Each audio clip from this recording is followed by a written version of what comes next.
According to the most recent census of population, the U.S. population has grown by 27 million persons since the 1990 census, and demographers predict a doubling of the U.S. population by mid-century. Aged as nearly 80 million baby boomers, those persons born between 1946 and 1964, continue to dominate the age groups they pass through on the way to old age. Become ethnically diverse as the nation's Hispanic Americans, African Americans, and Asians increase in numbers. Sometime during the next 50 years, these three groups will account for 50% of the U.S. population. Between 1990 and the year 2000, Hispanic Americans grew 45%, African Americans grew 16%, and Asian Americans grew 50%. The remainder of the population grew 8%. These and other population changes have had profound significance to marketers seeking to understand consumer markets. Changes in the demographic, socioeconomic, and lifestyle characteristics of the population affect demand for consumer products and impact the structure of markets.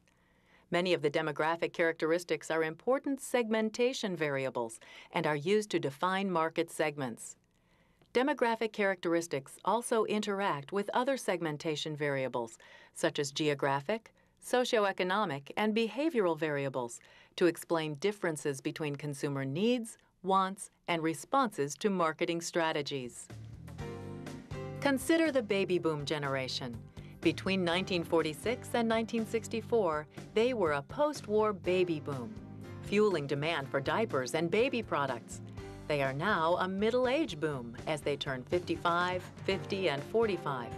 The fastest growing portion of the U.S. population over the next decade will be people between the ages of 45 and 64. What will they buy? As baby boomers fight aging, they will consume large quantities of skincare products, feel-good products, vitamins, nutritional supplements, and cosmetic surgery. They are a highly educated bunch in peak earning years. Key beneficiaries of this affluence will be mutual fund companies, brokerages, insurers, and financial planners. Experts also predict an increased focus on home and entertainment products. Boomers are important buyers of books, home computers, cars, restaurant meals, and leisure time products associated with do-it-yourself home improvement, gardening, cooking, and other hobbies. As they retire, their retirement lifestyles will fuel demand for retirement housing, travel services, recreation, and healthcare services. Generation X, or about 17 million baby busters, were born between 1965 and 1976 during the birth dearth. They are important consumers of clothing, cosmetics, music, electronics, cars, fast food, beer, computers, and sporting goods.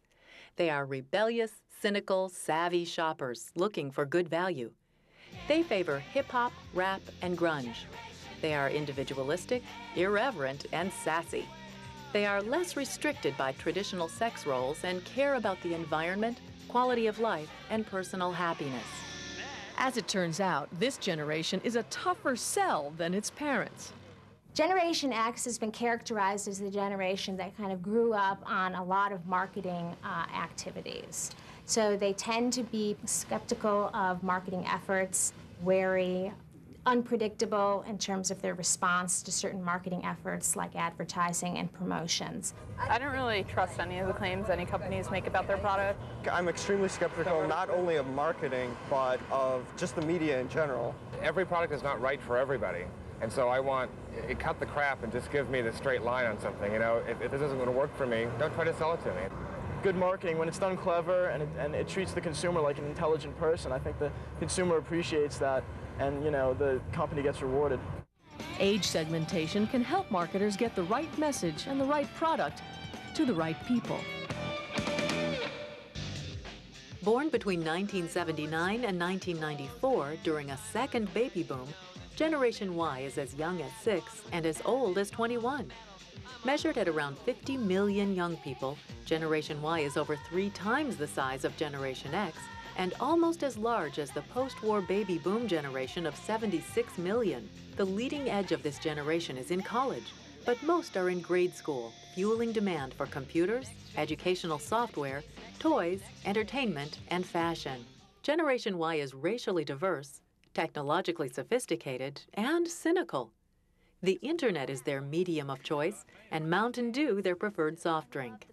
Established brands like Levi and Nike have not fared well with these young shoppers.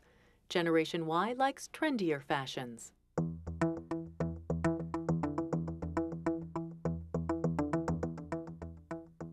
There is considerable variation in the income and buying power of these minority groups. The Asian Pacific American segment has a smaller population compared to Hispanic and African Americans. However, they have greater purchasing power on a per capita basis, which makes them an important market segment. The aggregate buying power is substantial for these three largest minority groups.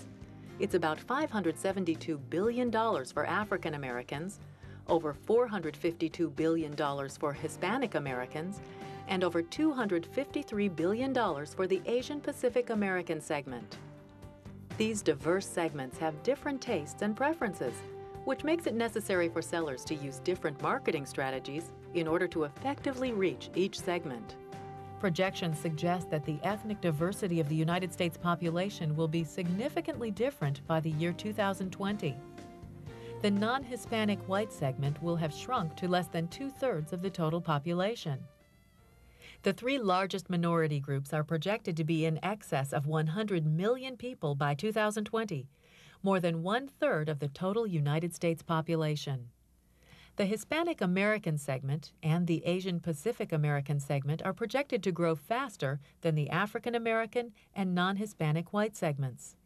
The proportion of Native Americans is projected to remain stable at about 1%.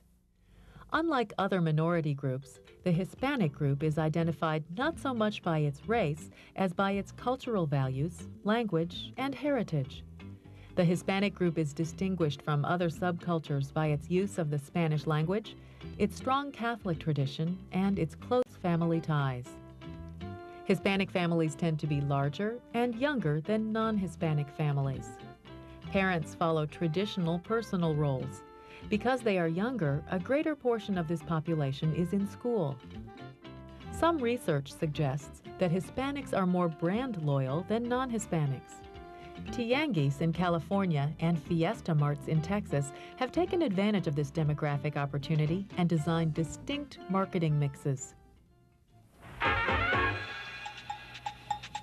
Sensaciones, emociones, tradiciones, es para ti fiesta. ¿Aproximadamente con cuántos diferentes productos de frutas y legumbres cuenta una sucursal de Fiesta? ¿400? No, mucho más. ¿600? Solo hay una manera de saber con seguridad, Andrés. No querrás que los cuente. Un mundo entero en sabores y ofertas. Fiesta es para ti. Y esta semana en nuestro departamento de frutas y legumbres, llévese hasta 4 aguacates sabrosos por solo $1. Imagínese el rico guacamole que se puede preparar. Aproveche estas y muchas otras ofertas en nuestro departamento de frutas y legumbres en su supermercado Fiesta. Es para ti. 665, 666... ¿Y los limones? Ah, sí. Y 660... ¡Ay, ¿en qué me quedé?